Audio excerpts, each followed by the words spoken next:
ఆయన పేరు గోవిలుడు. సంతానం చేయించుకునే ఆయన బ్రాహ్మణుడే. అలా కార్యక్రమం చేయించాను కూడా అలాగే బ్రాహ్మణులే కదంటారు. దేవదత్తుడు, గోవిలుడు. యజ్ఞం జరుగుతుంది. సంతానం కోసం మంత్రాలు చదువుతున్నారు. స్వాహ అని అవిశ్లేస్తున్నారు. అలా జరుగుతూ ఉండగా ఏదో పాపం ఒక్కొక్కసారి ఊపిరాడికి ఏదో అడ్డొచ్చి ఒక్కొక్కసారి అపస్వరం పలికేస్తుంటాం మనం కూడా. అలాగా ఏదో చిన్న శ్వాసలో ఇబ్బంది కలిగి చిన్న అపస్వరం పలికాడు.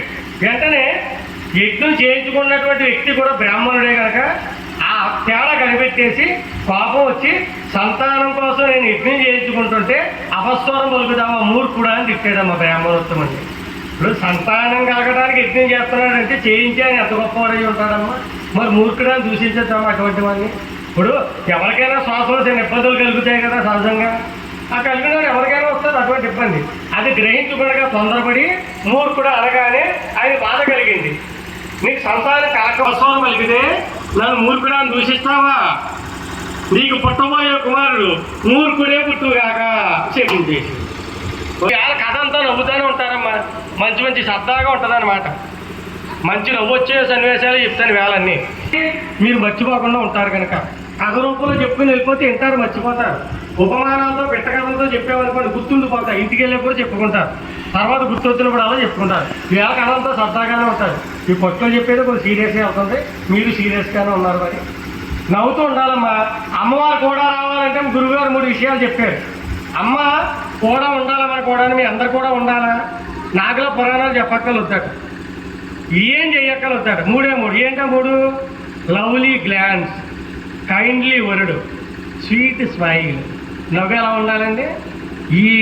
ఇక్కడికి వెళ్ళిపోవాలట నవ్వుతే, అలా నవ్వాలట. స్వీట్ స్మైల్ అంటే నవ్వితే ఎలా ఉండాలమ్మా? దిగిగా ఉండాలన్నమాట. అలాగే వెకిల్ నవ్వులు, ఎటకారం నవ్వులు, వికటాటాసాలు, వికట నవ్వులు నవ్వకూడదు. వెసుకు నవ్వులు అంటే చిరునవ్వు ఉంటే అక్కడ అమ్మవారు ఉంటుంది అన్నమాట. చిరునవ్వుతో చూడగానే ఒక్కొక్క చూపుతో భయం వేస్తా తెలుసమ్మా. అలా ఉండకూడదు. అందుకని చిరునవ్వు ఉండాలి ఎప్పుడు కూడా. అలాగే లవ్లీ గ్లాన్స్, కంటి చూపు ఎలా ఉండాలట?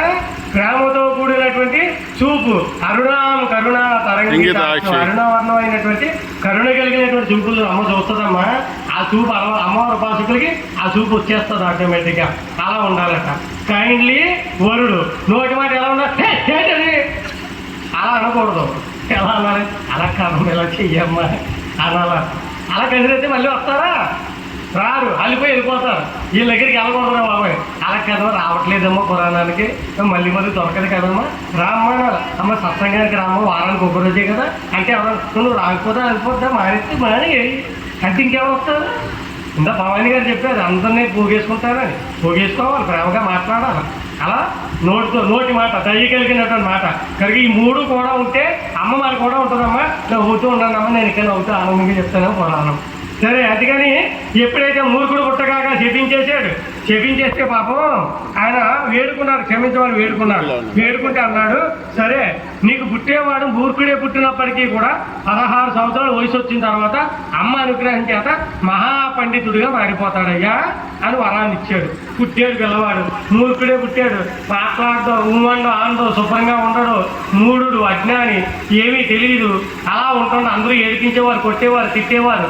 అలా జరుగుతుంది. తల్లిదండ్రులు ఎంత బాధపడుతున్నారో. ఎందుకంటే పండిత పుత్ర పరమసుంట అంటారు కదా. అలాగే బాబు అంత పండితుడికి ఇలాంటి కొడుకు పుడితే ఎంత బాధమ్మా.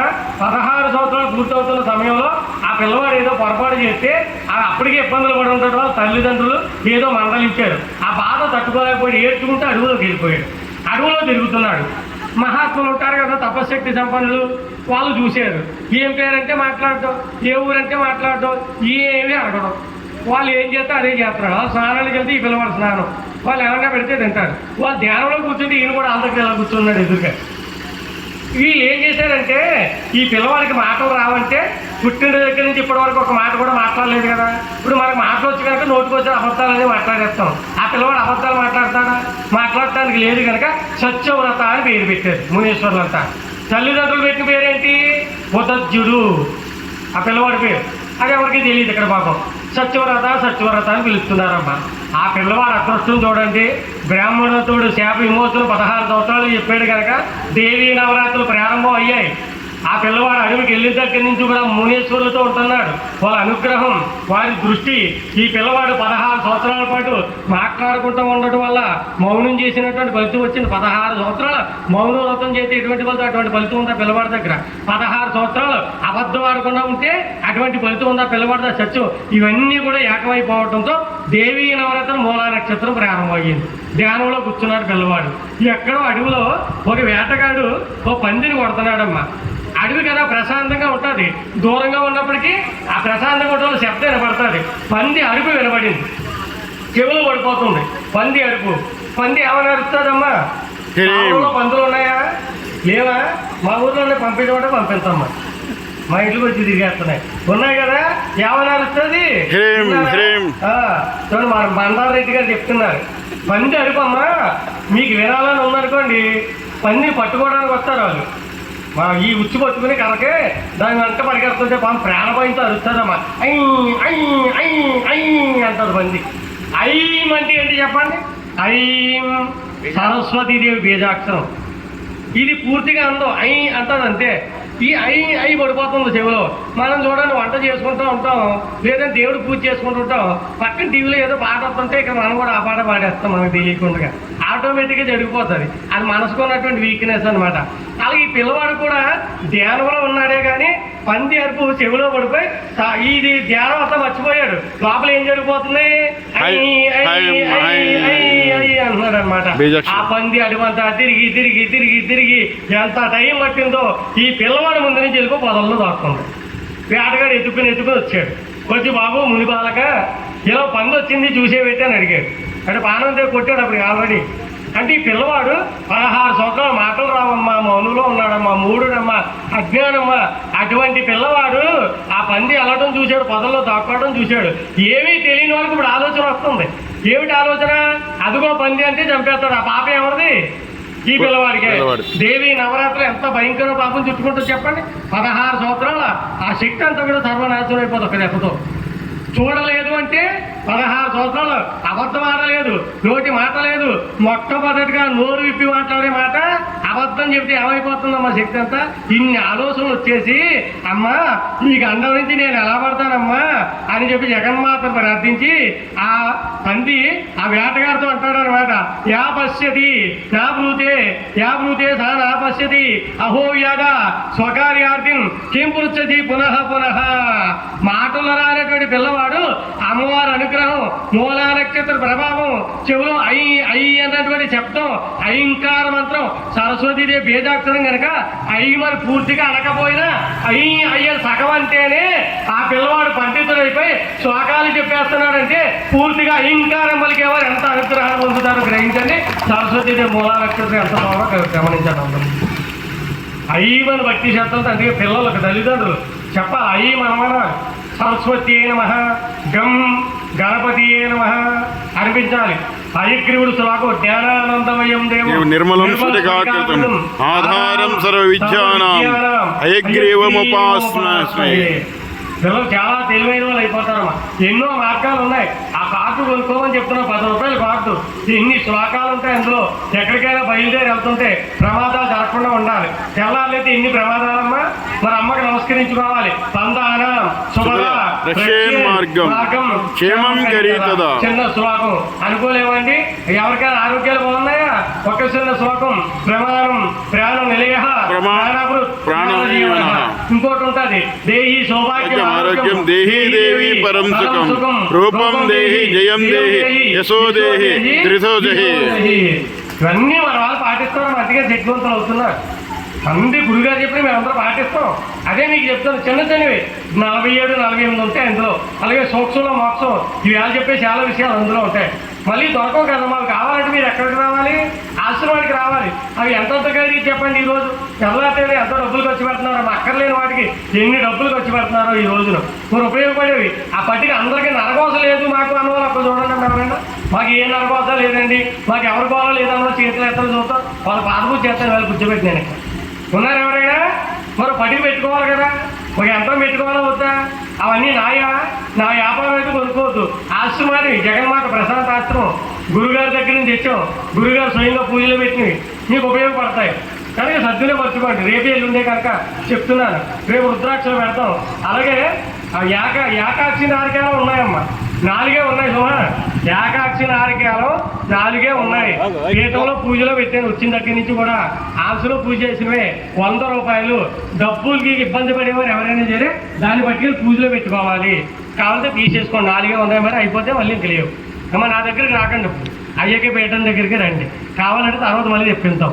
అంటే మీరు అక్కడ అడగాలి, ఇక్కడ ఏవే ఉన్నాయని అడగాలి.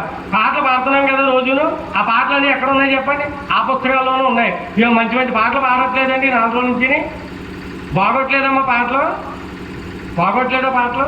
ఎంత బాగుంటాయి చెప్పండి పాటలన్నీ కూడా. అద్భుతమైనటువంటి పాటలన్నీ కూడా గురుగారు అందించారమ్మా. ఓ పాట పాడుతున్నాను. చూడగలనా నీ రూపము, చెరగలనా నీ పాదము. అమ్మ చూడగలనా నీ రూపము, చెరగలనా నీ పాదము. ఉండగలనా కలకాలము, మరి దూరము ఇంకెంత కాలము. చెరి ఉండగలనా కలకాలము, మరి మన దూరము ఇంకెంత కాలము. మన దూరము ఇంకెంత కాలము. కార్తీక మాసములో నీ మాల ధరించి, కార్తీక మాసములో నీ మాల ధరించి, కార్తీక మాసములో నీ మాల ధరించి, కార్తీక మాసములో నీ మాల ధరించి, ఎన్నో నియమాలు నిష్టతో పాటించి, ఎన్నెన్నో నియమాలు నిష్టతో పాటించి, నామదోసలతో నిర్మల చిత్తముతో, నీ నామగోచలతో నిర్మల చిత్తముతో. అమ్మ చూడగలనా నీ రూపము, చెరగలనా నీ పాదము. అమ్మ చూడగలనా నీ రూపము, చెరగలనా నీ పాదము. ఉండగలనా కలకాలము, మరి దూరము ఇంకెంత కాలము. దూరము ఇంకెంత కాలము. నీ మాయలు చూపొద్దు నీ లీలలో అసలొద్దు, నీ మాయలు చూపొద్దు నీ లీలలో అసలొద్దు. యంత్రములొద్దు తంత్రాలు అసలొద్దు, మంత్రయంత్రములతో తంత్రాలు అసలొద్దు. నీ ముద్దు పాదముంటే ఓహో అదే ఏమొద్దు. నీ ముద్ద పాదముంటే అంతకన్నా ఏమొద్దు. అమ్మ చూడగలనా నీ రూపము, చెరగలనా నీ పాదము. అమ్మ ఉండగలనా కలకాలము, మరి మన దూరము ఇంకెంత కాలము. మన దూరము ఇంకెంత కాలము. కర్మకాండ నాకొద్దు కర్మ ఫలితం అసలొద్దు, కర్మకాండ నాకొద్దు కర్మ ఫలితం అసలొద్దు. బంధాలు పెంచవద్దు బాధ్యతలు అసలొద్దు, బంధాలు పెంచవద్దు బాధ్యతలు అసలొద్దు. నీతోనే బంధముంటే అంతకన్నా ఏమొద్దు.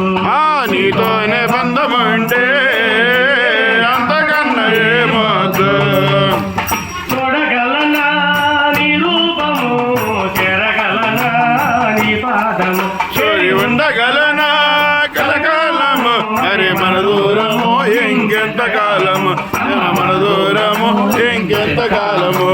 జయ దుర్గా నీవమ్మ నా తపన బాపమ్మ, జయ దుర్గా నీవమ్మ నా తపన పాపమ్మ. శక్తి రావమ్మ రాకుంటే ఉత్తమ్మ, ఓం శక్తి రావమ్మ రాకుంటే వట్టమ్మ. దివ్య దర్శనము నీ భక్తులకివ్వవమ్మ, నీ దివ్య దర్శనము నీ భక్తులకి ఇవ్వమ్మ. నీ దివ్య దర్శనము గురుదేవులకివ్వవమ్మ, నీ దివ్య దర్శనము నీ భక్తులకి ఇవ్వమ్మ. శక్తికి బాలేదమ్మ పాటలు బాగున్నాయి. పాడలేకపోతున్నాం, లేకపోతే ఇన్ని పాటలు పాడుతున్నాం. మీరు త్వరగా వస్తే ఇంకా ఎన్నో చెప్తున్నాం. రోజు 4 పాటలు పాడుతున్నాం. మరి ఆ పాటల పుస్తకాలు 3 పుస్తకాలు ఉన్నాయి, అన్నీ మన గురువు గారు రాసినవే. తీసుకోండి కూడా. అమ్మ పిల్లలకైనా అలవాటు అయితే అలాంటివి ఉంటే రేపు సత్సంగం పెడతామంటున్నారు. వారం సత్సంగంలో చదువుతారు. పాటల పుస్తకాలు ఉండాలి. సత్సంగ సాధన ఒక 25 రూపాయలు. ఆ పుస్తకం ఉంటే రేపు సత్సంగంలో చదవడానికి పనిచేస్తుంది. కనుక అక్కడ మీరందరూ సద్వినియోగపరచుకొని తీసుకోండి అన్నీ కూడా.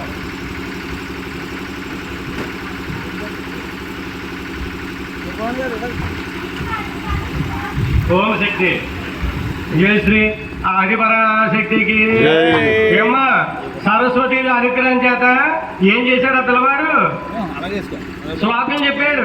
ఏంటి దాని అర్థం? ఇప్పుడు పంది సావకూడదు, అబద్ధం ఆడకూడదు. మరి ఏం చేయాలి? దాని అర్థం అదే. వ్యాపస్థితి అభివృద్ధి అంటే ఓహో యాదా స్వకార్యాన్ని అంటే ఎవరన్నాడు పిల్లవాడు? ఏమయ్యా బాబు ఎదగాడా పంది వచ్చిందని అడుగుతున్నావా? ఎలా వెళ్ళింది అంటున్నావా? ఏమో వెళ్ళిందేమో చూసిన కన్నా చెప్పలేదు. ఎవరు చూస్తారు? కళ్ళే కదా. చెప్పలేదు. కళ్ళు ఈ చూసినటువంటి కళ్ళు చెప్పలేదు. చూసేది చెప్పగలవా? కళ్ళు మాట్లాడతాయా ఏంటి అని అడిగాడు. ఇదే తెల్ల మాట్లాడతాడు అనుకున్నాడు. నోరు మాట్లాడగలరు కానీ చూడలేదు. నోరు మాట్లాడగలరు.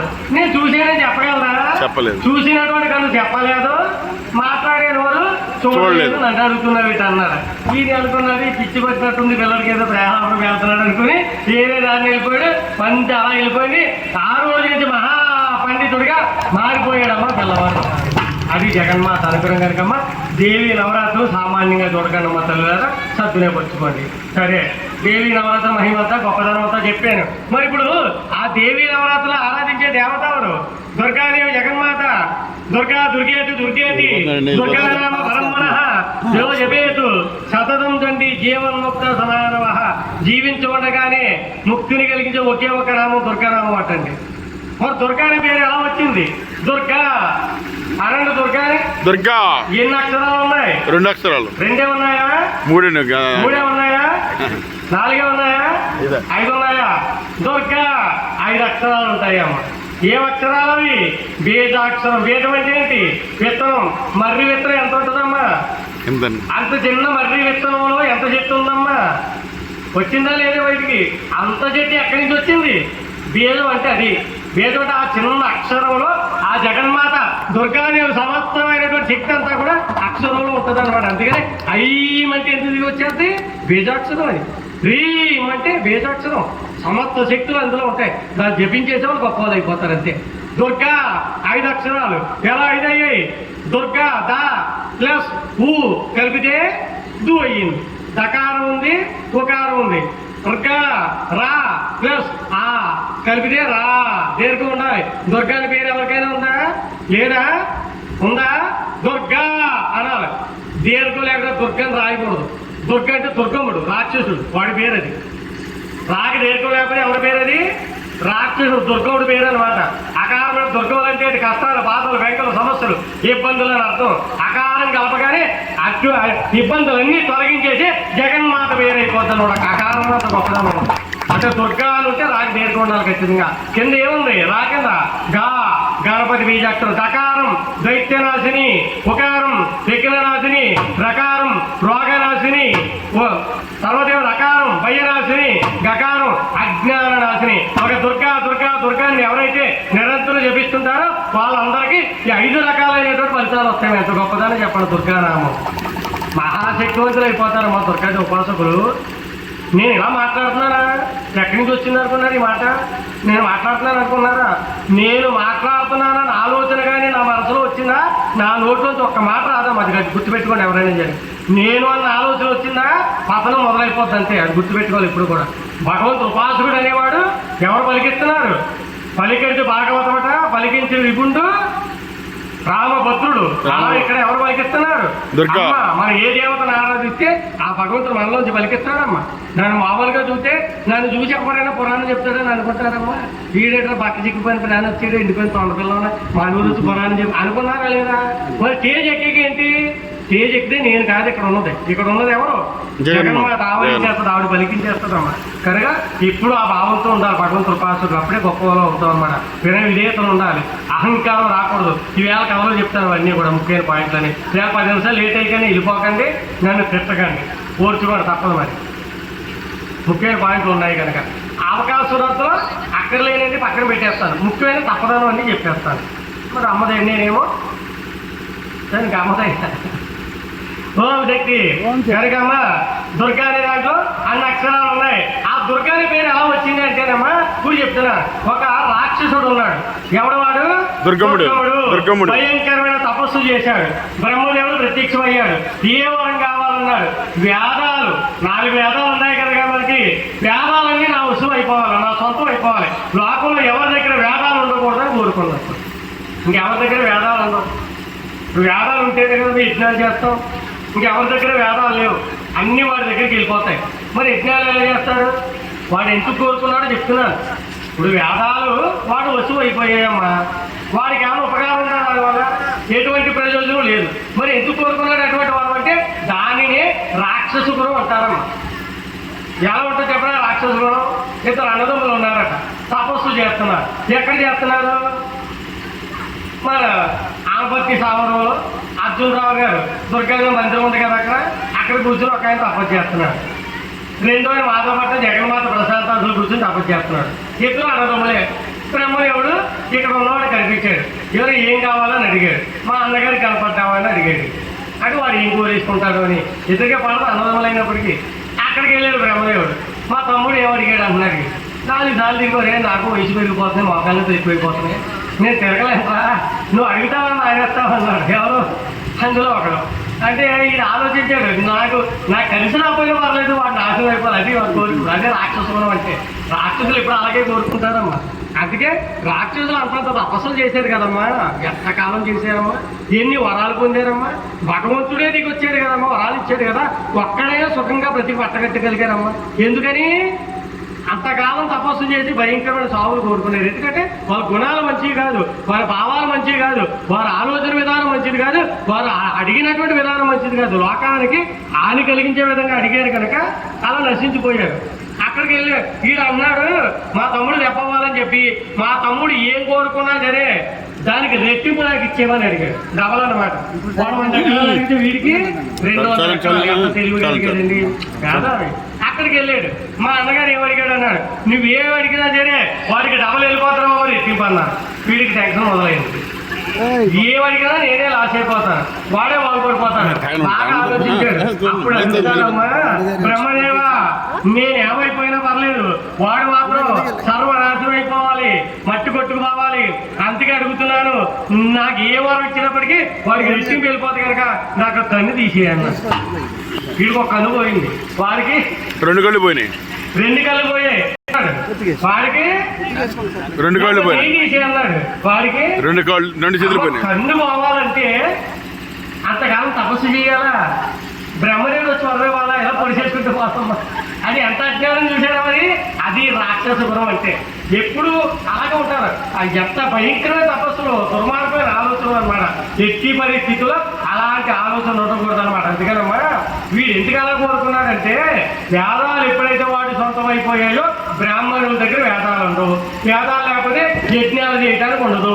యజ్ఞాలు లేకపోతే వేసే అవిష్యులన్నీ దేవతలకు ఆహారంగా వెళ్తాయి. దేవతలకు ఆహారం ఉండదు. దేవతలకు ఆహారం లేకపోతే మా వాళ్ళు పక్క దిక్కుపోతారు తిండి లేక. మనకు వర్షాలు పడవు. మనకు వర్షాలు పడకపోతే పంట ఉండదు. పంట లేకపోతే వరి ఉండదు. వరి లేకపోతే ధాన్యం ఉండదు. ధాన్యం లేకపోతే అన్నం ఉండదు. అన్నం లేకపోతే మనం ఉండదు. మొత్తం 3 లోకాలు నాశనం అయిపోతాయి. అటువంటి వరాన్ని కోరుకున్నాడు వాడు. వాడు కోరుకున్నది ఒక్కటే, కానీ ఎంతమంది ఇబ్బంది పెడుతున్నాడండి. ఇక్కడ మానవుల్ని, జంతువుల్ని, అక్కడ దేవతలు, అందరికీ ఇబ్బంది కలిగే విధంగా కోరుకున్నాడు అనమాట. అందుకని అలా అడగకూడదమ్మా. అమ్మా చివరికి వచ్చిన వాళ్ళందరూ నన్ను పట్టించుకొని ఆ పక్క తిరిగి చూస్తున్నారు ఏదమ్మా. అంటే మనకు సంబంధం లేదు, ఏది అందరూ చూస్తున్నారు. ఆ చివర టోపీ గారు అయితే తెగ మాట్లాడుకుంటున్నాడు. ఎలక్ట్రీషియన్ గారు కబుర్లు పెడతాడు మీటింగ్ అక్కడ పురాణం చెప్తుంటే. మరి అలా నా పురాణం ఏమంటారు, ఇంకా నాకు వెనక ముందు 4 కళ్ళు ఉంటాయి, మళ్ళీ కనపడిపోతూ ఉంటాయి. పురాణం చెప్తుంటానే కదా అన్నీ చెప్తుంటారు. నేను పెద్ద మంచివాడిని కాదు, సుందోని ఏమన్నా మరి చెప్పుకోవాలి. ఏకాదశి నాడు పుట్టాను, 30 ఏకాదశి నాడు. అందుకని ఆకాశంలో అయిపోయినంటారు కొంతమంది. అది అమ్మదయ్యా బాగా వినండి దృష్టి పెట్టి. కనుకమ్మ ఎలా అడగాలి చెప్పండి. మరి దేవుణ్ణి అలా అడగకూడదని చెప్పాను. ఎలా అడగకూడదు ఒకసారి చెప్తున్నాను చూడండి, మీకు అర్థమయ్యే విధంగా. ఓ భార్య భర్త అమ్మవారిని ప్రార్థించారు. ఓ టక్కని చెప్పేస్తాను టైం తెచ్చుకోకుండా. ముప్పేరు పాడు అమ్మవారిని ప్రార్థించారు. అమ్మ ప్రత్యక్షమైంది. ఏ వారం కావాలని అడిగింది అమ్మ. అమ్మ కనపడటమే గొప్ప, ఆవిడ వచ్చేమన్నది, మీ భక్తికి వచ్చానరా 3 వరాలు ఇస్తాను మీకు అంది అమ్మ. ఒకటే గొప్ప కదా, 3 ఇచ్చేస్తానండి ఏకంగా. వీళ్ళకి టెన్షన్ వచ్చేస్తున్నాయి. ఆవిడ అంటది, ఈ కోసం బంగారం అడిగింది, బంగారం రేటు పెరిగిపోతుంది కదా. ఈయన అంటారు అలాగే ల్యాండ్లే పెరిగిపోతుంది కదా, మంచి సైట్లు కట్టారు ఇదిగో అవి 100 ఎకరాలు. ఈ ఇద్దరు దెబ్బలాడుకున్నారు, మరి అడుగుతారు పొమ్మంటారని అమ్మ. కంగారు వచ్చేసి సరే 3 వారాలు ఇస్తుంది కదా, మిగతా 2 మంచిగా అడుగుతామని చెప్పి ముందు వారం ఏమడుగుతున్నారు తెలుసా, వారిద్దరికి ముక్కులు పెద్ద పెద్ద ముక్కులు అమ్మా. అదే మన కేసీఆర్ గారు ఉన్నారు కదా, అంతకంటే పెద్ద ముక్కులు, ఎంత ముక్కులు ఉన్నాయి ఇద్దరికి. వాళ్ళు ఎవరు పేరు పెట్టి వెళ్ళరాడు ఆ ఊళ్ళో, పండ ముక్కు అంటారు. ఇప్పుడు రేపు పొద్దున మనం బయటికి వెళ్తే మన ముక్కులు చూసి అందరూ ఆశ్చర్యపోవాలి, అందమైన ముక్కులు ఎలా వచ్చాయని చెప్పి. అని మొదటి వారం ఏం అడుగుతున్నారు, అమ్మ మొదటి వారం అడుగుతున్నా అమ్మ మాకు అందమైన ముక్కులు కావాలమ్మా. అడగడం కుదరలేదు వాళ్ళకి. అమ్మ ఏం చేసింది, అందమైన ముక్కులు అన్నారు కదా, అందమైనవి కానీ ఒళ్ళంత ముక్కులు వచ్చేసి. మరి ముక్కులు అన్నారు వాళ్ళు, మాకు ఉన్న ముక్కులు అందంగా మార్చమని అడగాల. అలా అడగలేదు, మాకు అందమైన ముక్కులు కావాలన్నారు. మరి మన దేవుడు ఏది అడిగితే అదే ఇస్తాడు. మరి అడిగేటప్పుడు జాగ్రత్తగా అడగాల. బాధ్యత మనదే. మనకు బుద్ధిని ఇచ్చాడు, ఆలోచించే విధానాన్ని ఇచ్చాడు, తెలివితేటలు ఇచ్చాడు. దాంతో ఆలోచించి ఏది అడగాలో ఎలా అడగాలో జాగ్రత్తగా అడగాలి. ఏది అడిగితే అది వచ్చేద్దాం మనకు. అది తెలియక అయితే అమ్మ నాకు ఎలా ఇచ్చింది ఏంటంటే, అమ్మ ఇవ్వదు, నువ్వు అడిగిందే ఇస్తుంది, గుర్తుపెట్టుకొని కావాలి. ఒళ్ళంతా వచ్చే ఎంత అందంగా ఉంటే మాత్రం ఒళ్ళంతా ముక్కు చూసుకుని ఒకళ్ళు చూసి ఒక కంగురున్నది ఒక వెళ్ళిపోయి 2వ వారం అడుగుతున్నారు. కంగారు వచ్చేది, అమ్మ నీకు నమస్కారం తల్లి, ముందు ఈ ముక్కులన్నీ తీసిపారేయమ్మా అన్నారు. అప్పుడైనా సరిగ్గా అడగాలి కదా, ముక్కులు అన్నీ తీసేయమన్నారు కదా, అసలు ఒక ముక్కు లేదు, మొత్తం లాగేసింది. ఇప్పుడు ఇంకా దారుణంగా ఉంది.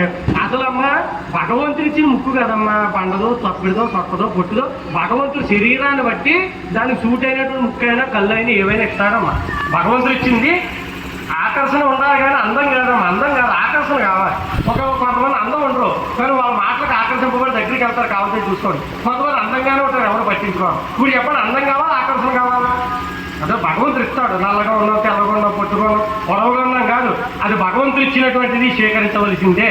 దాని పేరు పెట్టుకోవడానికి లేదు. కానీ ఇప్పుడు అది ఏదో ఉంటూ ఒక అందం ఉండాలి, అది ఏ ముప్పు లేదు. రాక్షసు మొక్కల్లో ఉన్నాయి తిరిగినప్పుడు. ఇప్పుడు 3వ వారం ఒకటే మిగిలింది.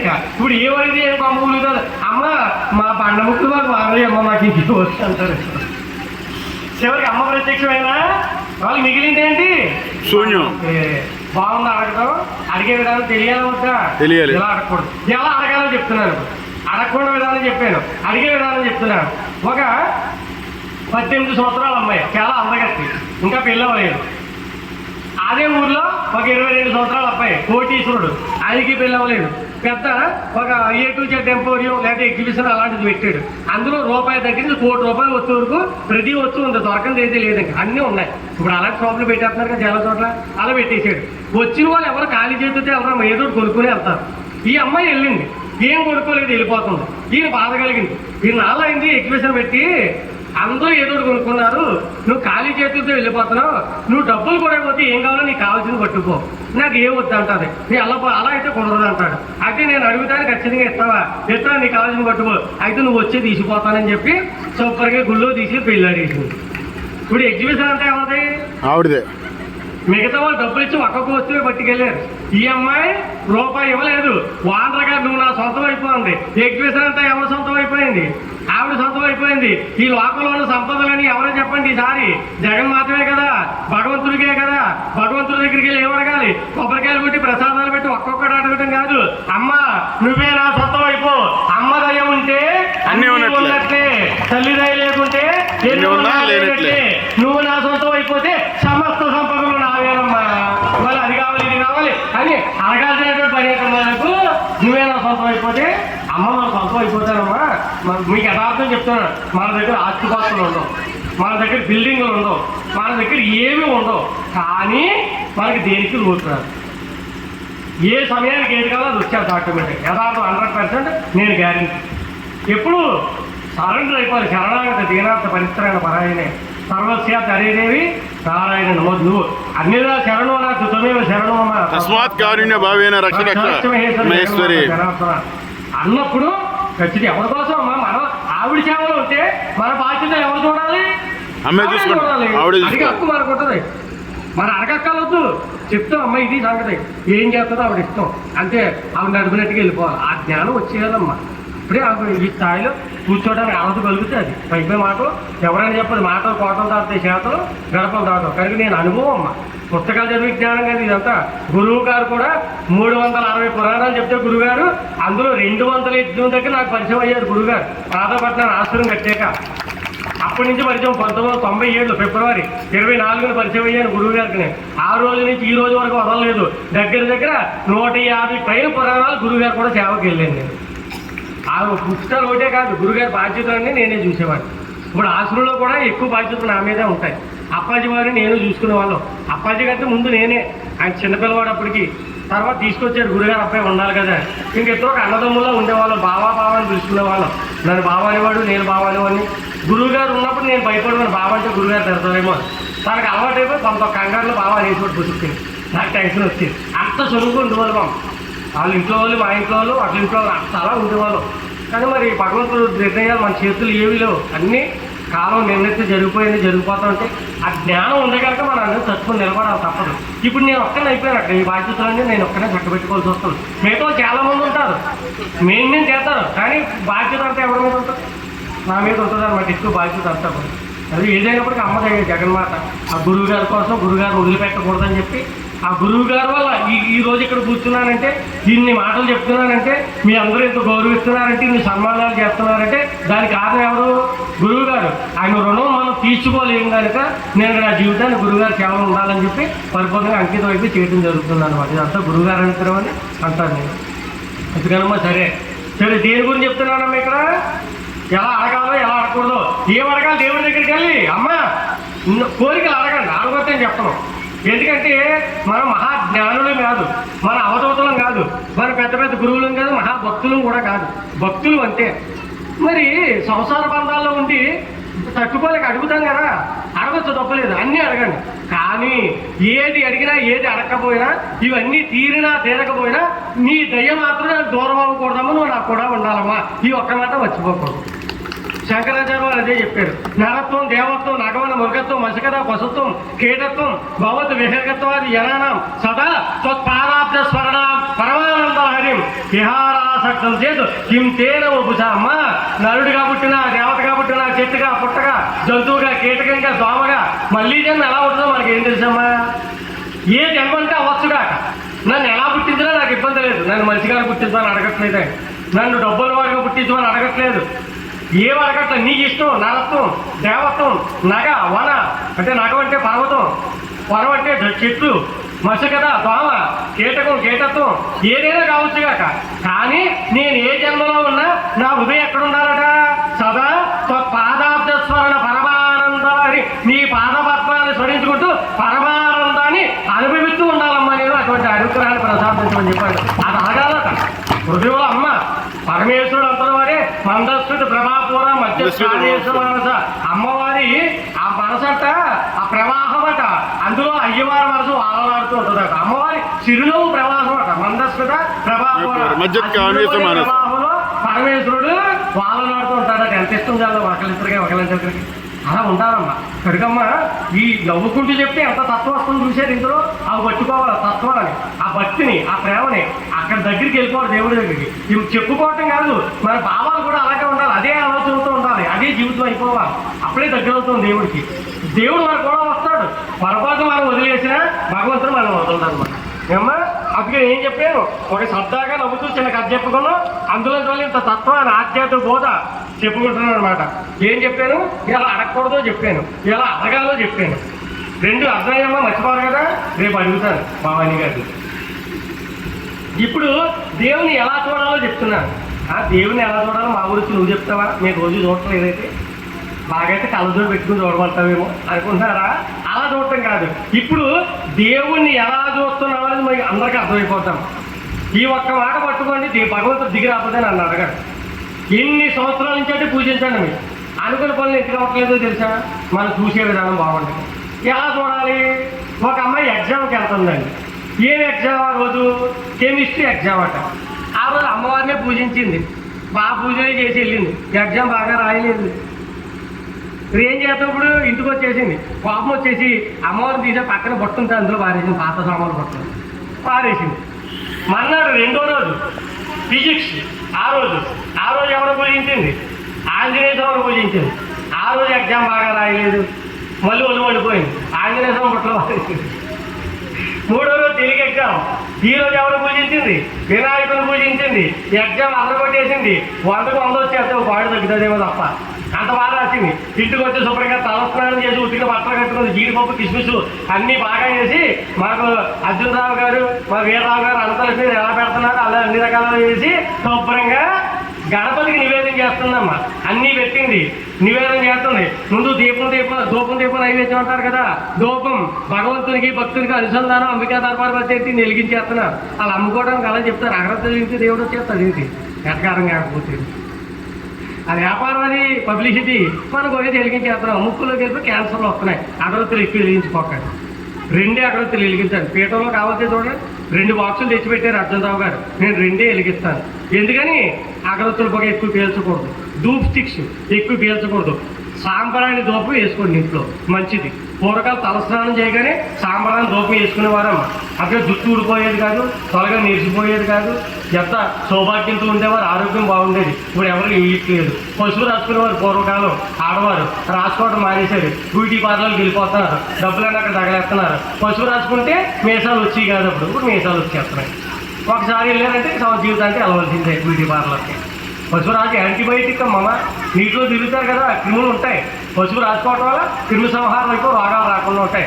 ఆడవారు బాగుంటేనే ఇంట్లో అందరూ బాగుంటారు. కాబట్టి ఆడవారికి పాటించాలన్నమాట. ఇలా చిన్న చిన్నవన్నీ పాటించుకోవాలి.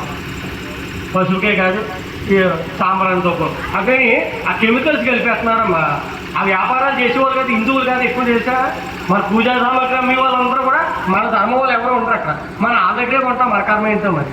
అది చూసుకుని కూడా అక్కడ ఏం పేరు ఉందో చూసుకోవాలి కదా. మన ధర్మానికి వ్యతిరేకంగా ప్రవర్తిస్తున్నప్పుడు, మన మీద పగబట్టి శత్రువులా ఉంటున్నప్పుడు, మన జీవితాన్ని నాశనం చేయడానికి అన్ని రకాల ప్రయత్నాలు చేస్తున్నప్పుడు మనం చూసుకుని కొనుక్కోవాలి కదా. కనీసం అక్కడ వాళ్ళు ఏం అమ్ముతున్నారో తెలిసి ఎవరికైనా. ఎన్ని రసాయనాలే కాదు, ఆవుకు సంబంధించినటువంటి మలినాలు కూడా అందులో కలుపుతారు, కొవ్వు కలుపుతారు. మన మీద పగతో మనకలాగా ఉంటారు. మనందరూ హిందువులు ఒకలా ప్రపంచంలో శాంతి అందరితో ప్రేమగా ఉంటే మతం ఏంటంటే మన హిందూ ధర్మం, సనాతన ధర్మం. లోకా సమస్త సుఖినోభవంతు అనేది ఒకే ఒక్క ధర్మం. మిగతా అన్నీ అలా కోరుకోరు. అందరూ సర్వనాశనం అయిపోయి మా మతంలో కూడా బాగుండాలి అని కోరుకుంటారు. మా ఊరిలో కావడం ఉంది, తోడుకోడలకు ఆవిడకి పడతాట.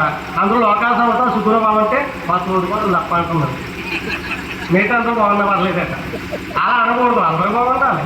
అందరూ బాగుంటారు. ఇప్పుడు మీరు అందరూ బాగున్నారకే ఇక్కడ ఇంత కార్యక్రమం చేస్తున్నారు. లేకపోతే నేను పురాణం చెప్తానమ్మా, అందరూ బాగుండాలన్నమాట. అలా కోరుకుని ఒకే ఒక్క ధర్మం, సనాతన ధర్మం, హిందూ ధర్మం. అటువంటి ధర్మంలో పుట్టడమే మనం చేసుకున్నటువంటి పుణ్యమమ్మా. ఈ ధర్మం గురించి మాట్లాడుకుంటే రోమాలు నిక్కబడవాలి తెలుసా. హృదయం ఇచ్చివా తెలియట్లేదు. బొట్టు పెట్టుకోవడం మానేస్తున్నారు.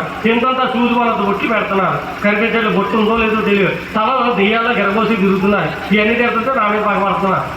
సినిమాల్లోనే టీవీలోనే తల ఎరగోసుకుంటే వాళ్ళకి వేలకు డబ్బులు ఇస్తారమ్మా, ₹1,00,000 ఇస్తారా మనకి. అవి డబ్బు వస్తుంది అంటే తల ఎరగోసుకుంటారు. మనకి డబ్బులు దెయ్యాలు పోతాలు వస్తాయి. మనకు కూడా మనకైతే తల ఎరగోసుకుని కమ్మ. అవి మనిషి ఓటలా కనపడతాయి. ఆ రాత్రి పేడకాలు వస్తాయి, దెయ్యాలు మీద పడతాయి.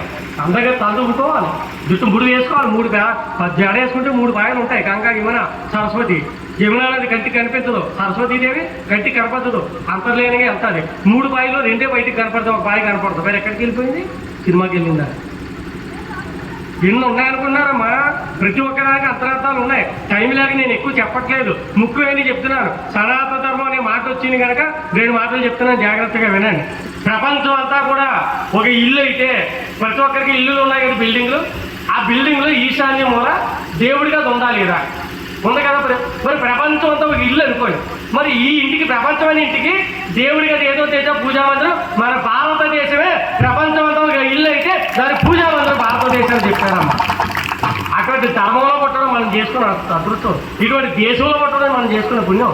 ఏ దేశాలు, పాకిస్తాన్ మాత అంటారా, అమెరికా మాత అంటారా, జపాన్ మాత, చైనా మాత, ఇరాక్ మాత, ఏ దేశాన్ని మాత ఎవరైనా పిలుస్తారమ్మా. కానీ భారతదేశాన్ని ఏమంటారు? తెవలేదా? బాగా రావట్లేదు అవుతుంది ఒక్కొక్కరికి.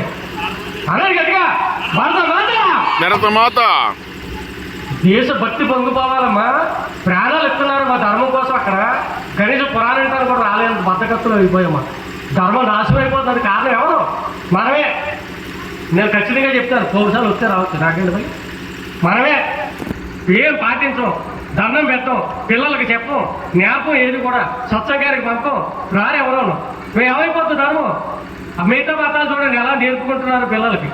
వాళ్ళు ఖచ్చితంగా పిల్లలకి ఏ మతమైనా సరే ఖచ్చితంగా తయారు చేసుకుంటారు, అన్నీ నేర్పుతారు. మనమే పట్టించుకోవాలి. మన అదృష్టం మన గురువు గారి దయవల్ల ఈ సత్సంగాలు ఉన్నాయి కనుక వీళ్ళందరూ పెద్దలందరూ నడిపిస్తున్నారు కనుక కనీసం ఈ మాత్రమే మిగిలింది ఈ రోజు. ఈ చుట్టుపక్కల గ్రామాలన్నీ కూడా అయిపోయాం. ఈరోజు ఎంత సర్వనాశనం అయిపోయారమ్మా. భరత మాత అని ఒకే ఒక్క పిలిపించుకునే దేశం భరత మాత. బైబిల్ మాత అంటారా? క్రిస్టియన్ మత గ్రంథం ఏంటండి? బైబిలే చెప్పండి, గట్టిగా చెప్పచ్చు. మన ఎంత తిడుతున్నాం ఏంటి, వాళ్ళు పొగుడుతున్నారు, బాగా చేసుకుంటున్నారు. మనకు సిగ్గు రావాలి, మన పౌరుషాలు లేవు, మనం మనం తిట్టుకుంటున్నాం. మనల్ని ఏమంటారు, ఎవరేమంటారు? ఏంటండి బైబిల్ అందరూ బలి చెప్పేస్తారు. ముస్లింస్ మత గ్రంథం ఏంటండి? ఖురాన్. మరి మన హిందువులకి ప్రమాణం ఏంటి చెప్పండి? భగవద్గీత. ఇంకా చెప్పేవాళ్ళు ఉన్నారు, రామాయణ భాగవతం అంటారు. భగవద్గీత ప్రమాణంగా తీసుకోవడం వరకు తప్పు లేదు. కానీ ఎవరైనా ఎప్పుడైనా ప్రశ్న అడిగితే భగవద్గీతని చెప్పకూడదు. మరి భగవద్గీత ఎక్కడి నుంచి వచ్చింది? మూలం అంటే ఒకటి ఉంది కదా. ఈసారి చెప్పండి, ఎవరైనా ఈ సనాతన ధర్మానికి మూలం ఏమిటి, ఆధారం ఏంటంటే వేదం అని చెప్పాలన్నమాట. వేదాల నుంచి వచ్చాయన్నీ కూడా. వేద మూలం ఇద జ్ఞానం. వేదాల నుంచి ఉన్నట్టు వేదాల చివరి భాగాలను ఉపనిషత్తులు అంటారనమాట. ఆ ఉపనిషత్తుల సారాంశాన్ని భగవద్గీత రూపంలో కృష్ణ పరమాత్మ లోకానికి అందించాడు. అంటే వేదాలని అర్థం చేసుకునే శక్తి మనకు లేదు కనుక మనకి ఎంత అవసరమో అంత భగవద్గీత రూపంలో అందించేశాడు. మనం భగవద్గీతను పట్టుకుంటే చాలు, వేదాల వరకు మనం వెళ్ళక్కర్దు. మనకు చాలా ప్రమాదమే భగవద్గీత పట్టుకోవచ్చు. కానీ అడిగితే మాత్రం అదే చెప్పాలి. మనకు ఫ్రెండ్స్ రాగకూడదు కదా. ఎందుకని చెప్తున్నాను? మరి మన ధర్మాన్ని కూడా మనం తెలుసుకోవాలి కదమ్మా. మనది మనకి తెలియకపోతే సిగ్గుచేది కదా, అదే తెలుసుకోవాలన్నమాట. అందుకని చెప్తున్నానన్న. అంతేకాదు అందరూ చాలా మంది ఏమంటారంటే హిందూ ధర్మం ఆడవాళ్ళని బంధించేసింది, బానిసలు చేసేసింది, వంటింటి గుండెలు చేసేసింది, స్వేచ్ఛ లేదు, స్వతంత్రం లేదు, రానా రకాలు మాట్లాడుతుంటే ఇదే నిజం అనుకుని మహిళా సంఘాలన్నీ ఏకమైపోయి ఉద్యమాలను బంధువులను. ఆడవాళ్ళు ఆటబొమ్మలో చూసే దేశాలు ఎవరండి? ఆడవాళ్ళు ఆటబొమ్మలో చూసే మతాలు ఎక్కడ ఉన్నాయో తెలుసమ్మా? ఎంత భయంకరంగా చూస్తారో తెలుసా ఆడవాళ్ళని. కానీ ఆడవారిని భగవత్ స్వరూపంగా జగన్మాతగా పెట్టుకుని పూజించే ఒకే ఒక్క ధర్మం సనాతన ధర్మం. ఏ మగవారిని పెట్టుకోలేమా? ఆడవాళ్ళని ఎందుకు పెట్టు? బ్రహ్మ విష్ణు మహేశ్వరులు కూడా మూలం జగన్మాత అని చెప్తున్నారమ్మా. అటువంటి ధర్మంలో పుట్టి మిమ్మల్ని ఎక్కడ బంధించి చేశారమ్మా? ఈరోజు చేర్చు దొరికింది కదా, స్వతంత్రం వచ్చింది కదా, ఏం చేస్తున్నారు ఆడవాళ్ళు చెప్పండి? బయట పబ్బుల్లోకి వెళ్ళి ఎగరడమా, క్లబ్బుల్లోనా, అర్ధరాత్రంగానా తాగి మందు ఎలా ఉంది తెలుసా? చూడండి సోషల్ మీడియాలో కొత్త ఇదా స్వేచ్ఛ అంటే. స్వేచ్ఛ స్వతంత్రం అంటే మనం నచ్చినట్టు మంచి భావంతో స్వతంత్రంగా బతకడం, అంతేగాని విచ్చలబెడతాంతో రెచ్చిపోమని కదా దాని అర్థం. అలా ఉంటుందనే ఇన్ని నియమాలు పెట్టారు. ఆ పరిస్థితి రాకూడదని చెప్పి ఈ ధర్మంలో ఇన్ని నియమాలు పెట్టారు. మిమ్మల్ని బాధ పెట్టాలని కాదమ్మా.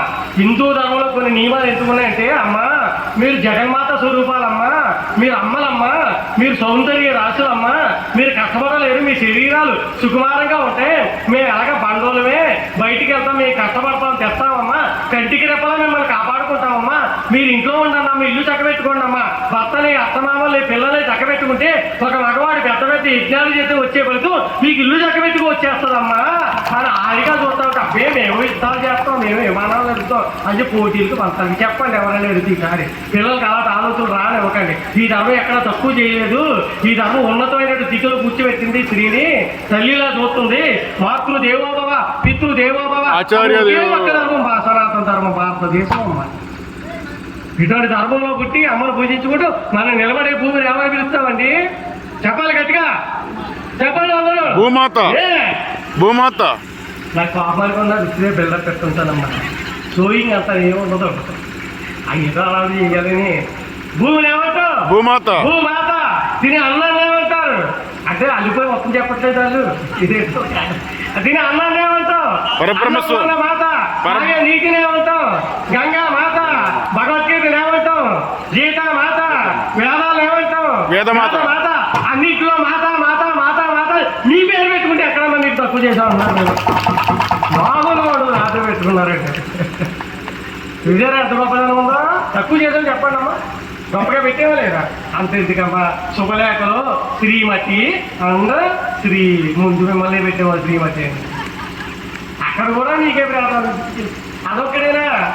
హెచ్ఈహి అంటే అతడు, ఎస్హెచ్ఈసి అంటే ఆమె, ఆమె ఎస్హెచ్ఈసిలో ఎస్ తీసేయండి ఏం మిగిలింది? హీ అంటే షీలో హీ ఉన్నాడు. హీలో షీ ఉన్నాడా? లేదు. మీరు లేకపోతే లోకాలే లేవమ్మా. మీ జగన్మాతమ్మ, మీ పాదపద్మాలకు శతకోటి నమస్కారాలమ్మా. జగన్మాతల మీ దగ్గర మాకు దొరికింది కనుక ఇటువంటి ధర్మంలో పుట్టిందని గ్రహించండమ్మా. వివేకానందం ఎన్నో మాటలు చెప్పాడు, టైం లేదు, వీలుంటే రేపు ఎల్లుండి కదలే అని చెప్పడానికి ప్రయత్నం చేస్తాను. ఇక పూర్తి చేయాలి. ఈవేళ ఏమన్నా సబ్జెక్ట్ మిగిలిపోయింది అనుకోండి, మళ్ళీ రేపు చెప్పాలి నేను కూడా. అలా ఓదాన్ని కలుపుకొని మిగతా బ్యాలెన్స్ ఇంకా అన్నీ ఆఖరి రోజు పూర్తి అయిపోతాయి. తెలుగు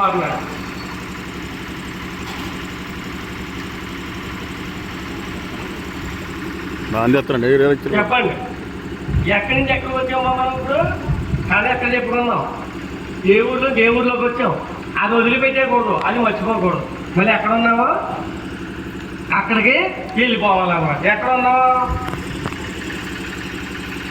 దుర్గముడి గురించి చెప్పుకుంటున్నాం. ఎలా అమ్మని ఎలా అడగకూడదో చెప్పాను, ఎలా అడగాలో చెప్పాను, ఎలా చూడాలో చెప్తానన్నారో చెప్తాను. ఇందులోకి వచ్చేసాం.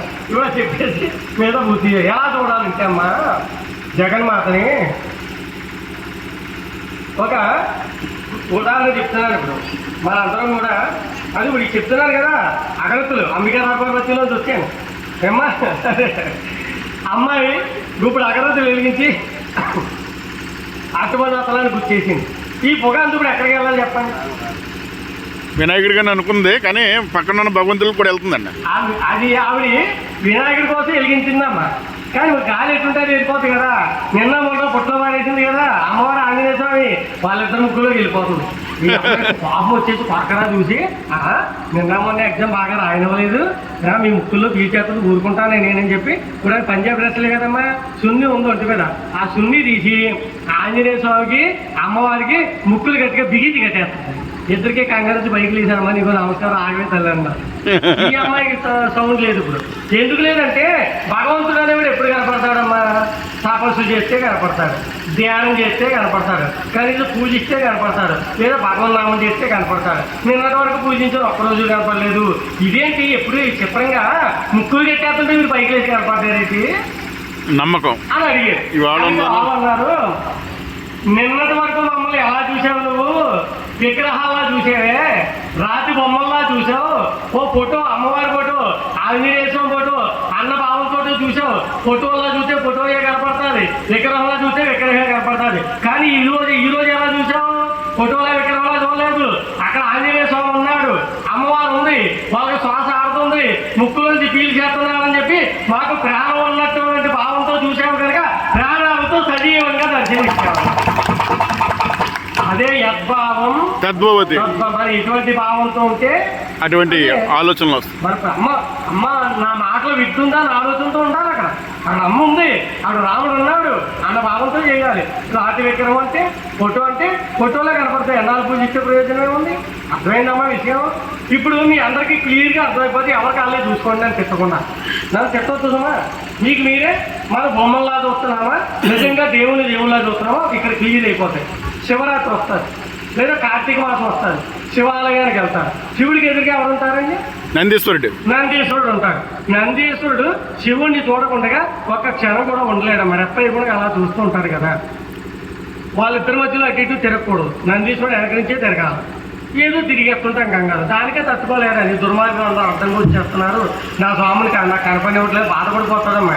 అదే తప్పంటే మన వాళ్ళు ఏం చేస్తారో చూసామ్మా, నందీశ్వరుడు దగ్గరికి వెళ్ళి ముక్కులోను అరటిపండు ముక్కలే, కళ్ళల్లోనూ అరటిపండు ముక్కలే, చెవుల్లోనూ చలువుడు ముక్కలే, మొత్తం నందీశ్వరుడు ఒళ్ళంతా పెట్టేస్తారమ్మా. ఇది ఎంత దూరం. అక్కడ రాతి బొమ్మను చూసారా? నిజంగా శ్వాస ఆడుతున్నటువంటి నందీశ్వరుని చూసారా? చెప్పండి. ఈసారి జ్ఞానం కలిగిన వాళ్ళు ఏం చేస్తారు? అయ్యయ్యో నందీశ్వరా, నీ కళ్ళలో పెట్టేశారు, కళ్ళు పడుతున్నాయా స్వామి, తెలియక చేశారు పాపం, క్షమించమని అది తీసేసి నీళ్ళు పట్టుకెళ్ళి కళ్ళు తుడిచేయాలి శుభ్రంగా. అది జ్ఞానం. దీపాలు పెట్టేస్తారండి. చెప్తాను. అన్నవరం వెళ్ళారు కదా మీరు అందరూ. అన్నవరంలో పెద్ద రాయి చెట్టు అయ్యి ఉంటే నాగేంద్ర పడగలు ఉండి ఆంజనేయ విగ్రహం ఉంటుందమ్మా. ఆ విగ్రహం దగ్గర దీపాలు పెడతారమ్మా. ఒళ్ళంతా కాలిపోయి మసి పట్టేసి ఉంటాడమ్మా ఆంజనేయ. నాకు నిజంగా ఏడు చేస్తాను నేను అది చూస్తే భగవంతుడు కాల్ చేస్తున్నట్టు లెక్కమ్మ. మనం బాధ వచ్చేసింది నాకు. ఆ తర్వాత ఇప్పుడు ఎవరైనా చెప్పారో వాళ్ళే తెలుసుకున్నారో తెలియదు, కానీ చిన్న గ్రిల్స్లో పెట్టారు. తర్వాత అబ్జర్వ్ చేశాను నేను కూడా, చాలా మంచి పని చేశారు. మరి దేవుడు అనుగ్రహం ఎలా కలుగుతుందో మా బాధ పెడుతుంటే మనం ఇప్పుడు దీపాలు పెట్టే పుణ్యం వచ్చేయాలని చూద్దాం కానీ అయ్యో దేవుడికి వేడి తగిలేస్తుంది, సెగ తగులుతుంది, కాలుతుంది, అక్కడ భగవంతుడు ఉన్నాడని ఆలోచన లేకుండా ఎన్ని వేల దీపాలు పెడితే ఏంటమ్మా ప్రయోజనం మనకి? అది రావాలి. అర్థమైంది? ఎలా పెడతారో చూస్తారో చూసుకోండి. ఈసారి నిత్య దీపారాధన చేసేటప్పుడు కూడా ఆ ఉన్న కొద్ది సమయం అమ్మ అక్కడ ఉంది ఖచ్చితంగా. మనం ఎలా శుభ్రంగా ఉంటామో మనం అయితే బొట్టు ఇక్కడ అందంగా పెట్టుకుంటాం, అర్థంలో చూసుకుంటా. దేవుడికైతే మొత్తం జల్లేస్తాం. మా ఆంజనేయ స్వామి తెలియదు, వినాయకుడు తెలియదు, అమ్మవారు తెలియదు. అలా జల్లేయకూడదు. పీఠం అంతా అందంగానే ఉండాలి. ఓ పళ్ళు పెట్టుకోవాలి, చిన్న ప్రతిమ పెట్టుకోవాలి, అందులో ఏ నిమ్మకాయలు పెట్టుకోవాలి. అక్కడ పూజ అక్కడ వేసుకోవాలి, ఎంత కుప్పమైనా. మిగతా పీఠం అంతా అందంగా ఆకర్షణగా ఉండాలి, కత్తరగా తయారవకూడదు. వీళ్ళకి ఎన్నో రహస్యాలు ఉన్నప్పటికీ భగవంతుని ఎలా చూడాలి, ఎలా అడగాలి, ఎలా అడగకూడదు ఇవన్నీ చెప్పుకుంటా రావడం జరిగిందన్నమాట. ఇక్కడ దుర్గమ్ముడి గురించి మాట్లాడి చెప్పుకుంటూ ఇక్కడికి వచ్చాం. దుర్గమ్ముడు ఏమడిగాడు? వేదాలన్నీ నా సొంతమైపోవాలన్నాడు. వేదాలన్నీ వాడు సొంతమైపోయాయి. లోకంలో ఎవరి దగ్గర వేదాలు లేవు.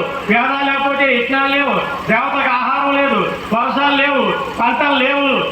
లోకం అంతా కూడా నీరు లేకుండా కరువుతో వీడు మారిపోయి అల్లకల్లోలంగా మారిపోయే లోకాలన్నీ కూడా ఎంతకాలం మరిస్తారమ్మా? బ్రాహ్మణులు కూడా తిండి లేదు, మునీశ్వరులకు తిండి లేదు, జంతువులకు తిండి లేదు, దేవతలు కూడా పక్క చిక్కిపోతున్నారు, అంతా ఏకమయ్యారు. ఏంటి పరిస్థితి? జగన్మాత పరమేశ్వరి దుర్గాతిశమని, దుర్గాపతి నివారిణి, దుర్గమచ్చేదిని, దుర్గ సాధిని, దుర్గనాశిని, దుర్గతో దారిణి, దుర్గనిహంత్రి, దుర్గమాపహ, దుర్గమజ్ఞానద, దుర్గ దైత్యలోక దవారణ, దుర్గమార్గమద, దుర్గమ విద్య, దుర్గమాశ్రిత, దుర్గమజ్ఞాన సంస్థాన, దుర్గమజ్ఞాన వాసిని, దుర్గమోహ, దుర్గమగ, దుర్గమాత స్వరూపిణి, దుర్గమాసుర సంహంత్రి, దుర్గవాయుధారిణి, దుర్గమాంగి, దుర్గభీమ, దుర్గమామ, దుర్గలాంటి జగన్మాత పరమేశ్వరి జగనమ్మ. ఆ దుర్మార్గుడైనటువంటి దుర్గమ్మని సంహరించాలమ్మా పరమేశ్వరి అని ఎన్నో విధాలుగా జగన్మాతను ప్రార్థించేసరికి జగన్మాత 100 నేత్రాలతో ప్రత్యక్షమైన పరమేశ్వరి. 100 నేత్రాలమ్మ. 100 అంటే శత అంటే 100, అక్షి అంటే 100 నేత్రాలతో ప్రత్యక్షమైన కారణంగా జగన్మాతకి ఏం పేరు వచ్చింది? శతాక్షి. సత్యహరిశ్చంద్రుడు పూజించారమ్మా శతాక్షి దేవిని. ఆఖరి టైంలో లోహితాసుడు చంద్రమతి శ్మశానంలో అమ్మను ప్రార్థిస్తే ఆవిడ అనుగ్రహించిందనమాట. అటువంటి శతాక్షిని 100 నేత్రాలు, అద్భుతమైనటువంటి రూపం జగన్మాత పరమేశ్వరి. చిరునవ్వులు అలుగుతూ దేవతలారా, మునీశ్వరులారా, తపశక్తి సంపన్నులారా, అతి ముఖ్యంగా బ్రాహ్మణోత్తములారా, భయపడకండి అయ్యా, బాధపడకండి. మీరు వేదాలు మర్చిపోయిన అర్థం ఏం లేదయ్యా. మీరు చేసిన మంచి పని ఏంటో తెలుసా? మీరు చేసిన గొప్ప పని ఏంటో తెలుసా? వేదాలు మర్చిపోయినా నన్ను మర్చిపోలేదు చూసారా, అది మీ అదృష్టం. అందుకని ఈరోజు దిగొచ్చాను. నేను ఉన్నాను కదా అంత జగన్మాత. ఏదంటే మర్చిపోండి, ఏదంటే వదిలేయండి. ఆవిడ ఉందామని కూడా ఏదైనా సాధించుకుని ఇవ్వగలుగుతాం. నేనున్నాను కదా అందు జగన్మాత అని 100 నేత్రాలతో జలధారలు ప్రవాహాలు కురిపించేసిందమ్మా జగన్మాత. నదులన్నీ నీటితో నిండిపోయే ప్రవాహం.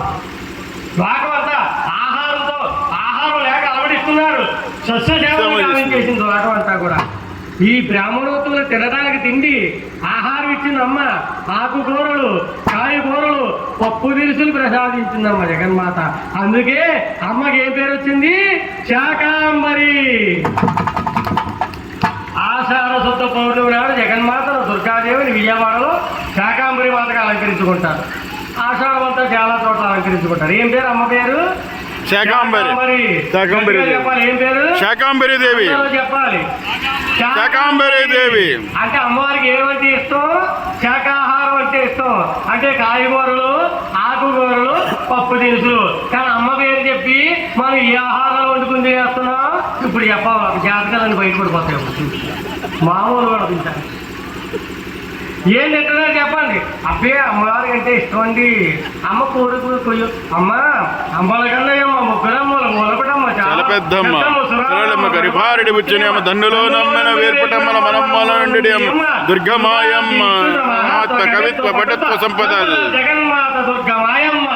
అటువంటి తల్లి దగ్గరికి వెళ్ళి అమ్మల కన్నమ్మని మనమే అంటున్నాం. ముగ్గురమ్మ మూలపటం లోకవంతుడికి తెల్లమ్మ జగన్మాత. వాగర్త సంపృక్తో వాగర్త వృత్తివత్తయ్యే జగత పితరం ఉంది పార్వతీ పరమేశ్వరుడు. జగత్తంతరికి తల్లిదండ్రులు అమ్మ పార్వతీ పరమేశ్వరుడు. ఏ బిడ్డని ఏ తల్లి బలి కోరుకుంటుందమ్మా? జంతువులు బలి ఇచ్చేదని మనమెవరు అమ్మా? మీకు తినాలని ఉంటే తినండి, ఎన్ని తింటారో అవి ఈ పోతాం నరకంలోకి అవి పడవదంటే నీకు ఏదో పడతాం. దేవుడి పేరు చెప్పి కొంచుకోడు, అది పుణ్యం కాదు, పాపమే. ఎందుకని అన్నీ ఆవిడ బిడ్డలే. ఏ తల్లి బలి మరి అడగదు. ఏ జంతువుని కొయ్యక్కర్లు వద్దాం, కొబ్బరికాయలు కొడితే చాలు, గుమ్మడికాయ బలిస్తే చాలు, పుష్పాలు బలి. అవి కూడా కథలు వస్తాయి చెప్తాను. అందుకనమ్మా అమ్మవారు అలాంటివి అడగదు. మేము తెలియద్దని చెప్పట్లేదు, నా నోట పొరపాటును కూడా రాదు అన్నమాట. వచ్చిందా మీరు కూడా నాకు కనపడరమ్మా, నాకు తెలుసా.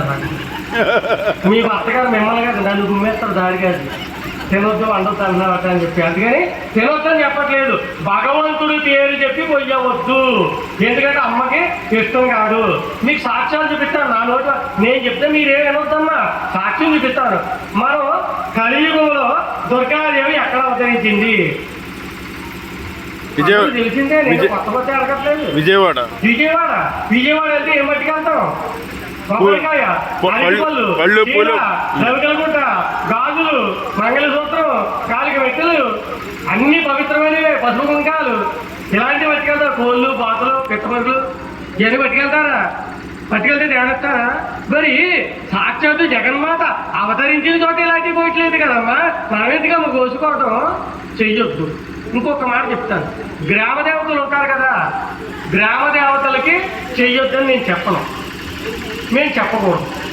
ఎందుకు చెప్పకూడదు? ఊళ్ళో కొన్ని సెంటిమెంట్లు ఉంటాయి. గ్రామ దేవతకి చేసేవి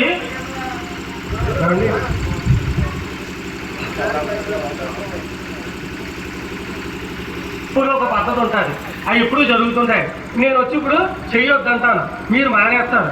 ఊళ్ళో ఏమైనా చిన్న ఇబ్బంది కలిగింది అనుకోండి, ఊరంతా ఏమంటారు తెలుసా? పలానా గురువు గారు వచ్చాడు, ఇది చెయ్యొద్దు అన్నాడు, అతను ఊళ్ళో ఇబ్బంది కలిగింది అంటారనమాట. అంటే ఆ మాట మనం తెచ్చుకోకూడదు కనుక గ్రామ దేవతకుడు మనం చెప్పకూడదు. ఎప్పుడు ఎలా జరుగుతున్నాయో అలా జరగండి. మార్పులు జరగాలన్నా అమ్మవారు మార్చుకుంటారు, టైం ప్రకారం నెమ్మదిగా మారుతాయి. మిగతాది దుర్గాదేవి గుడి ఎక్కడ ఉన్నా నేను ఖచ్చితంగా చెప్పగలను. కోళ్ళు కొయ్యక్కలొద్దు, మేకలు బలి ఒక్కలొద్దు, అమ్మవారు ఏం చేయదమ్మా గుర్తుపెట్టుకోండి. ఎందుకని అమ్మ పేరు ఏం పేరు? శాకాంబరి, మాంసాంబరి కాదు ఆవిడ పేరు. ఇప్పుడు కోడినైనా మేకనైనా బతుకుండా తింటారు, చంపేస్తారమ్మా, చంపేస్తారు కదా.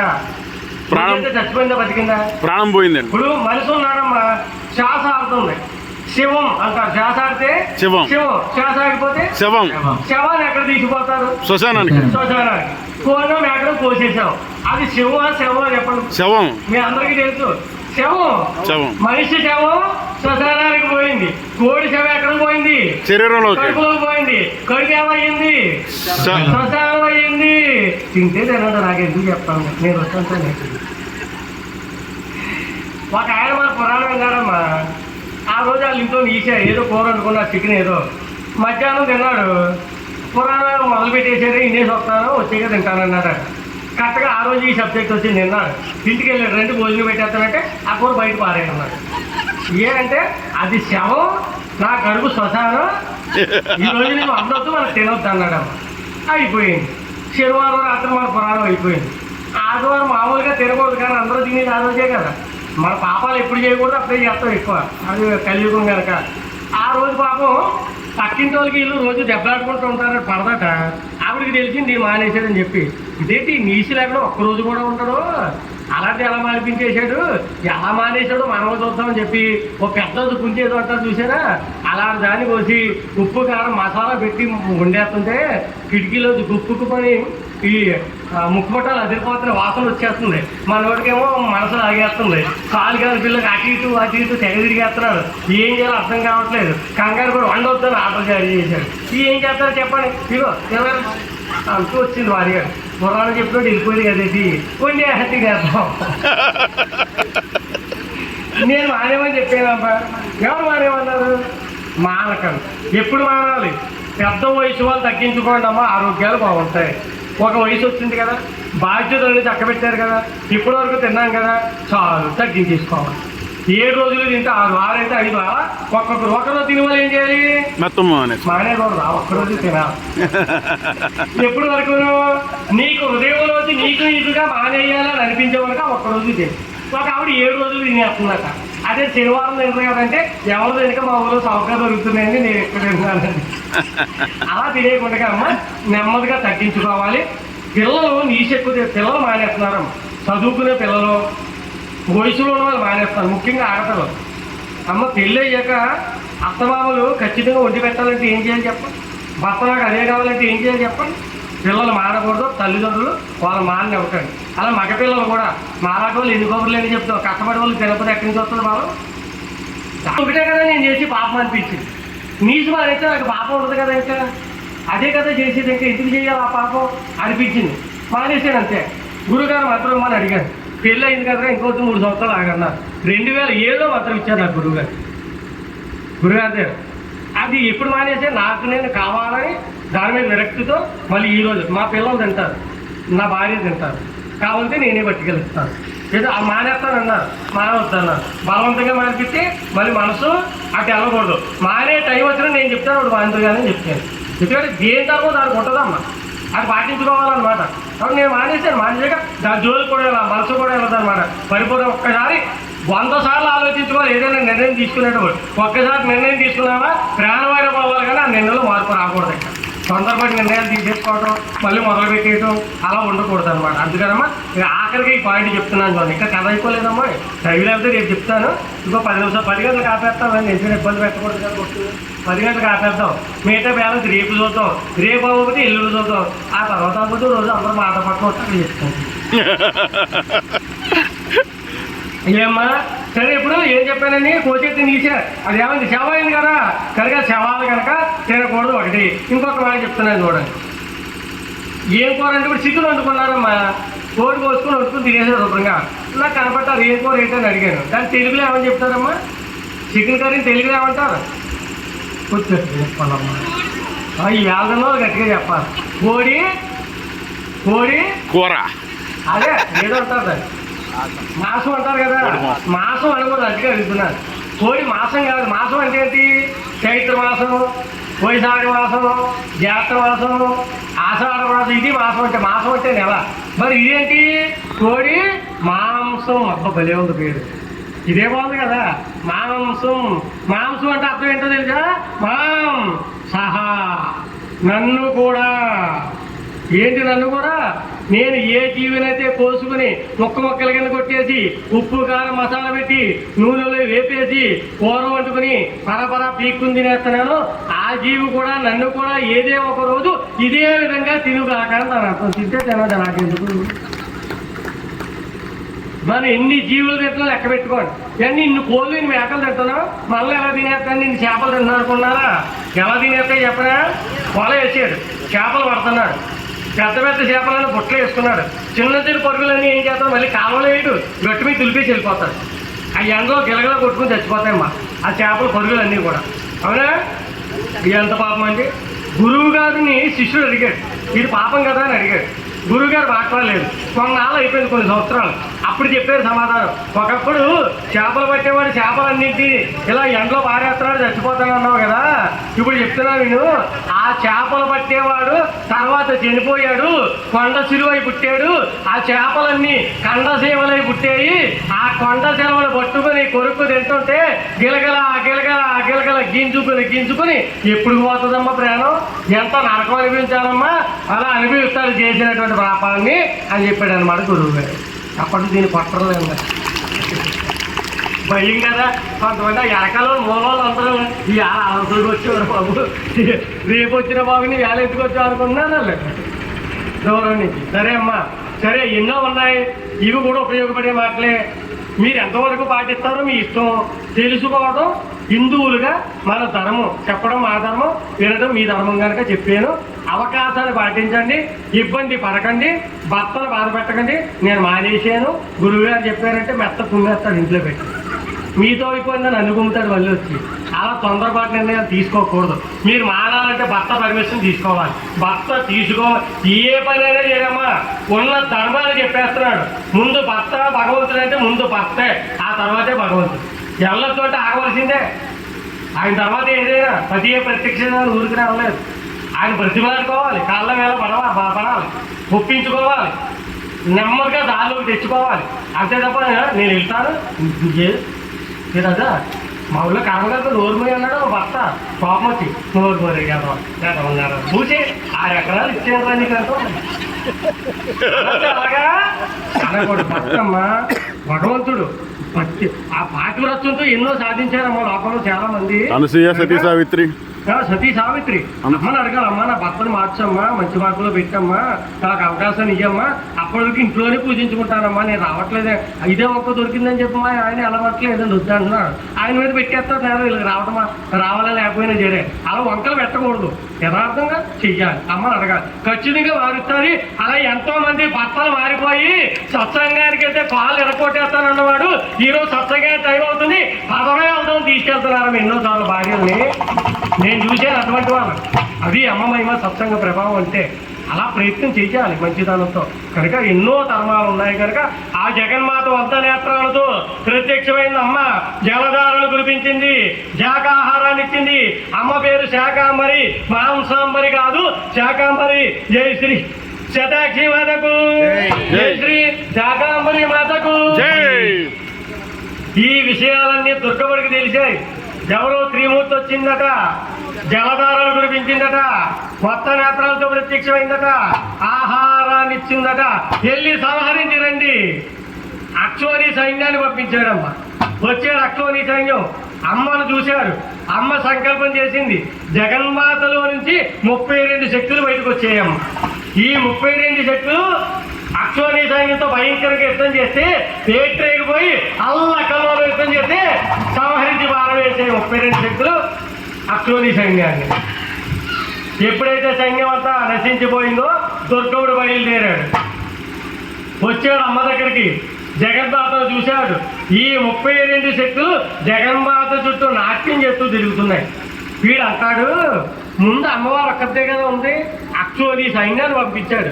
ఇప్పుడేమన్నాడు తెలుసా, నేను ఒక్కనే ఉన్నాను, నువ్వు కూడా ఒక్కదానే రావాలి, 32 మధ్య వస్తే ఎలాగంటున్నాడు. వాడుకో న్యాయం ఎదడోలు గోదామోను. అమ్మ కొంచెం నీ అజ్ఞానం కాకపోతే ఈ 32 మంది ఎక్కడి నుంచి వచ్చారా, నా శక్తులు కదా, నాలోంచి వచ్చిన వారు కదా అని 32 శక్తులు జగన్మాతలో లీనం చేసుకుంది. ఒక పక్క జగన్మాత, ఒక పక్క దుర్గముడు.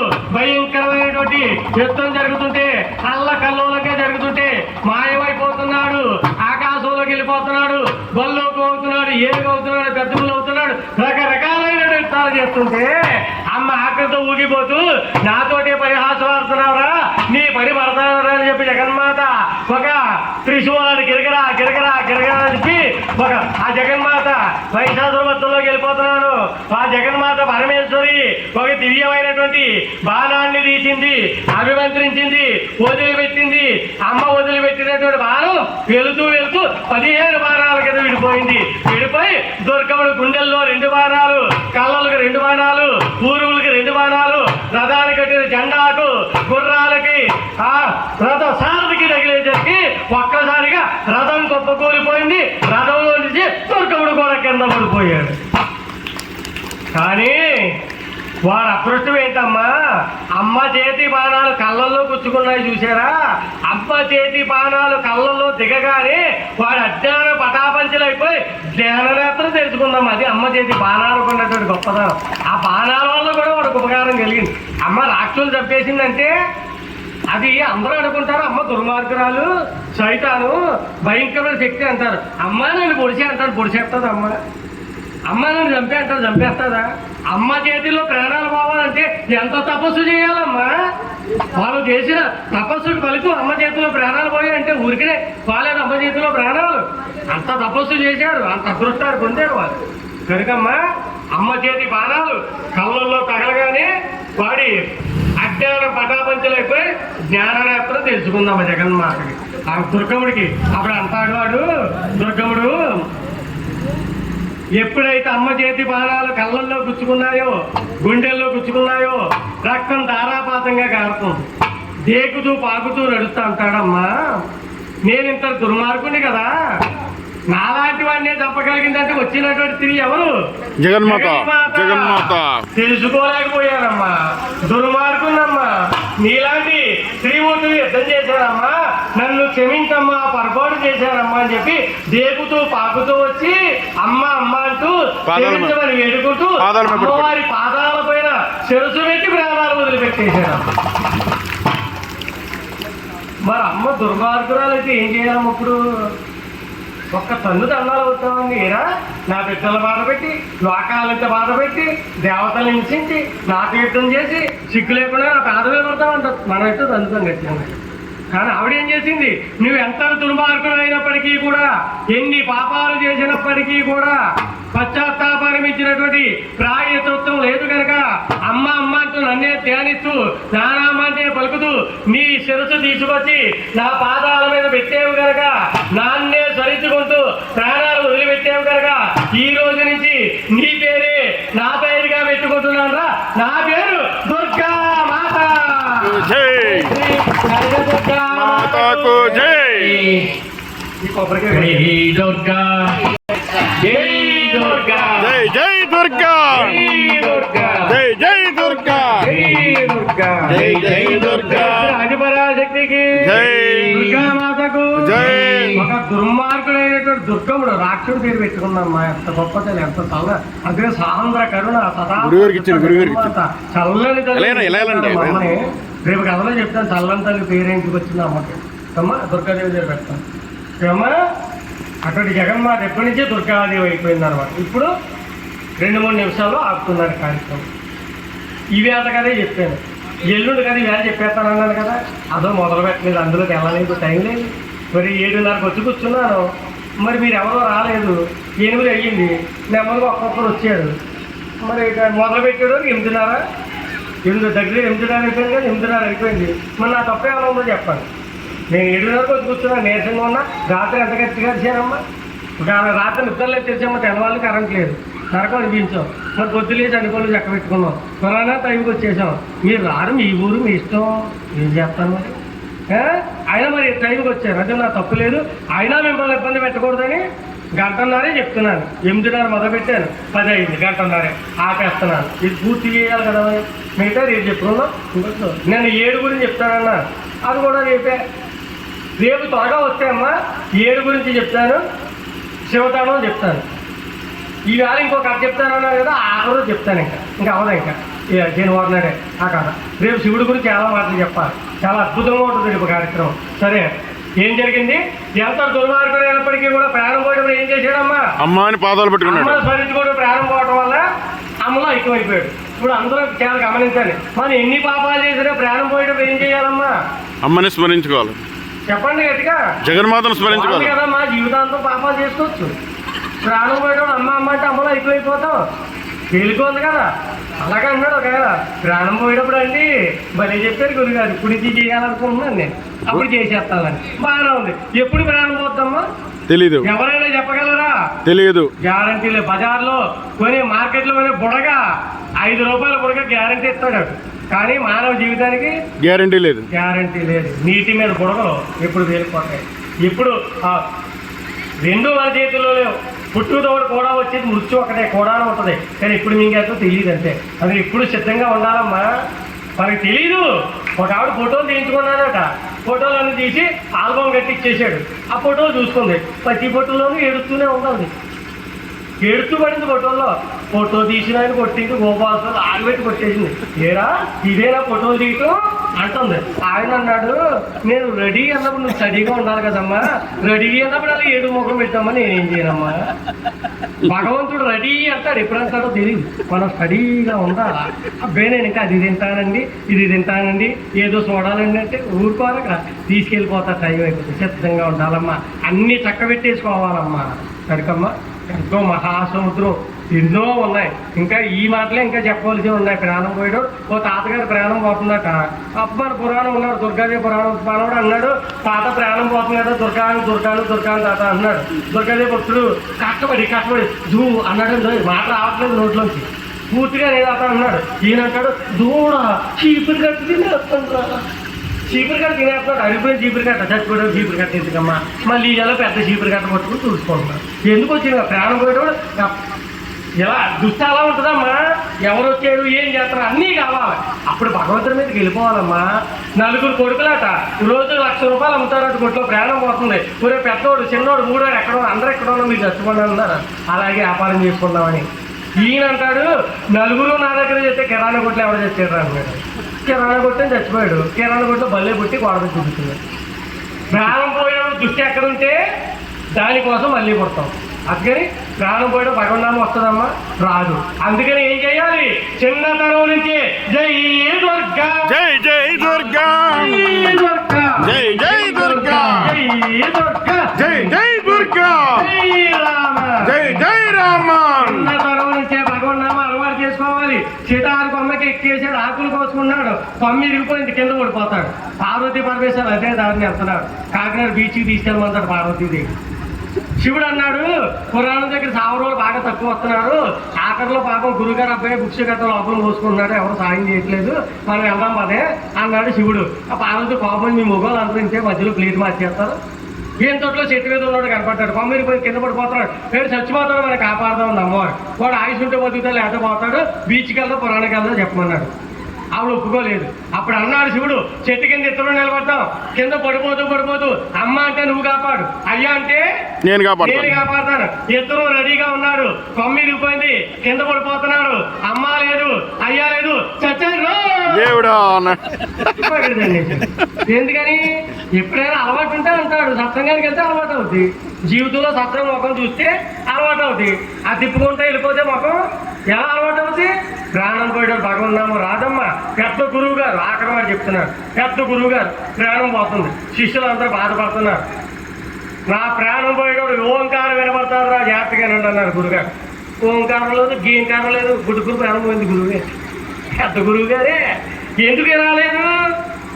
ఇంకో పెద్ద సిద్ధపురుషుడు దివ్య దృష్టి కలిగిన వాడి దగ్గరికి వెళ్ళి అడిగారు.